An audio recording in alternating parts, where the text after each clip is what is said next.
Essa história se passa nos anos 80, em uma comunidade remota no interior de Minas Gerais.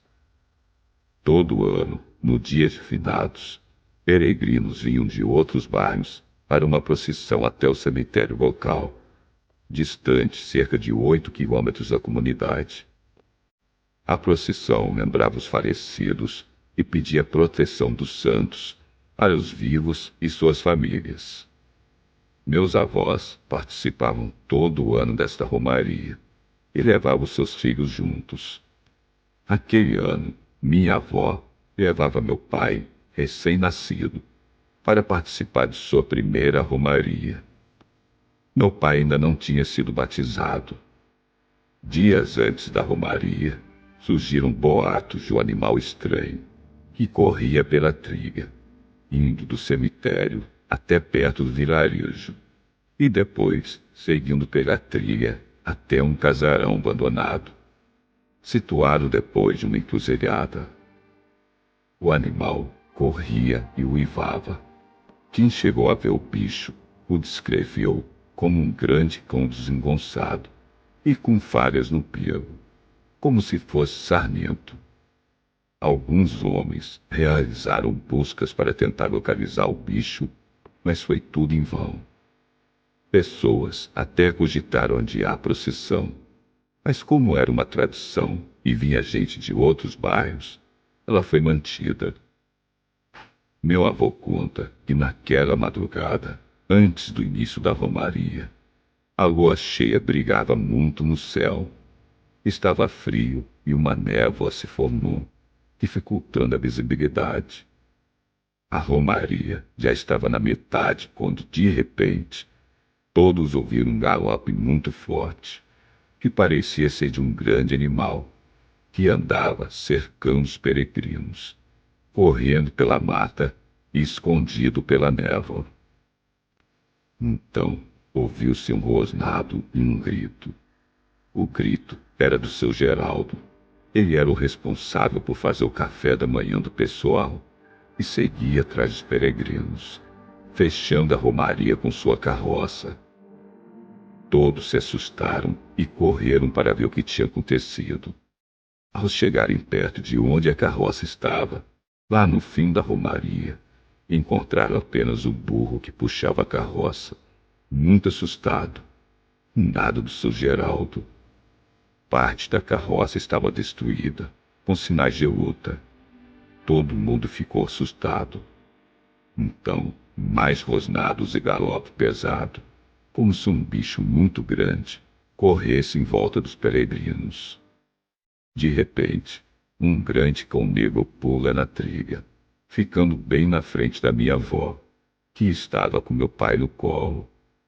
Meu avô entra na frente, ficando entre a minha avó e o animal. Começa a se levantar até ficar em duas patas, como uma pessoa. Um senhor de um bairro vizinho que estava na romaria grita: "É um lobisomem, ele quer a criança." Alguns homens pegam paus e pedras e cercam o monstro, mas o bicho é forte e rápido, conseguindo se esquivar do ataque ao mesmo tempo em que ataca alguns homens. Apavoradas, as pessoas saem correndo em direção ao cemitério, buscando abrigo na capela local. Mas meus avós ficam sozinhos com a besta.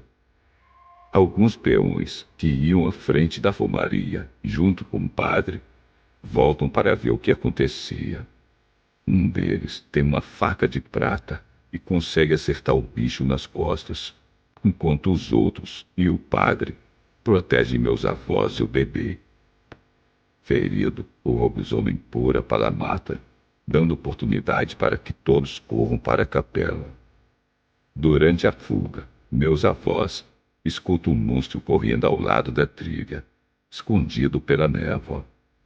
Os peões continuam cercando e protegendo meus avós, pois agora todos têm a certeza de que o lobisomem, que é o meu pai. Mesmo ferido, o animal atravessa a trilha várias vezes. Ele tenta distrair os homens para atacar minha avó de surpresa. Mas Os homens, liderados por meu avô e pelo padre, seguem firmes na proteção da mulher e do bebê.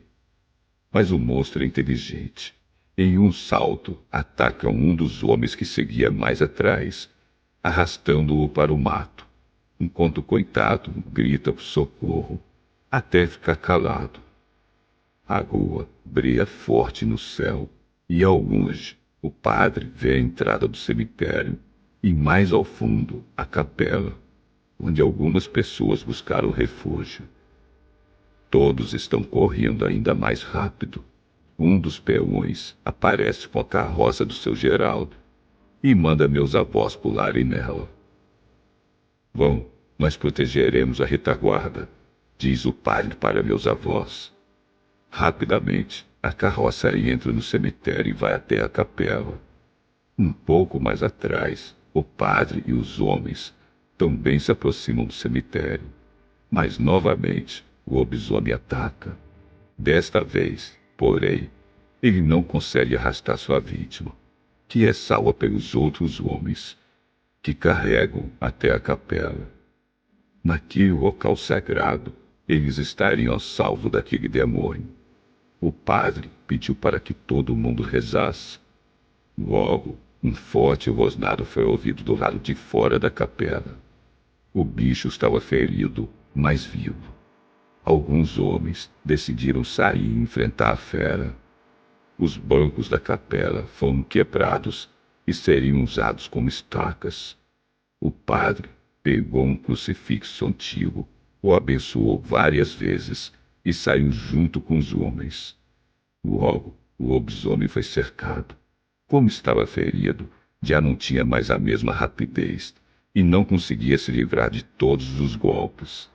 O padre se aproximou com o crucifixo e começou a rezar alto, acompanhado pelos homens.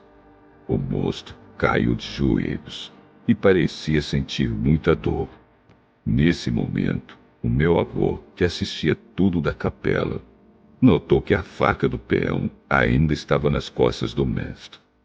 Rapidamente, meu avô pulou a janela e correu até o bicho. Ele tirou a faca das costas do lobisomem e a usou para cortar a garganta do bicho. O lobisomem caiu no chão agonizando. Os homens se aproximaram e o padre jogou água benta na fera, que urrava de dor. Finalmente, um dos peões chegou com um facão e terminou de cortar a cabeça do bicho. Nessa hora, todos respiraram aliviados. Já estava amanhecendo quando os homens voltaram à capela.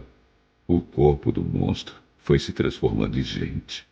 Era de um andarilho que havia chegado há poucos dias na comunidade. O padre mandou levar o corpo para fora do cemitério e queimarem. Depois jogou água benta nas cinzas e finalmente mandou enterrar em uma cova na mata.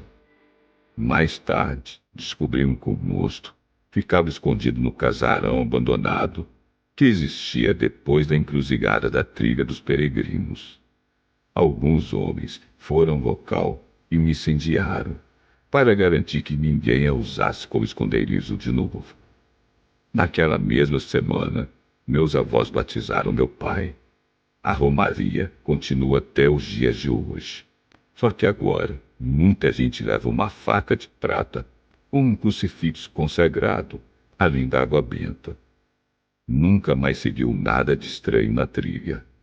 Com o tempo, famílias foram construindo casas ao longo do caminho.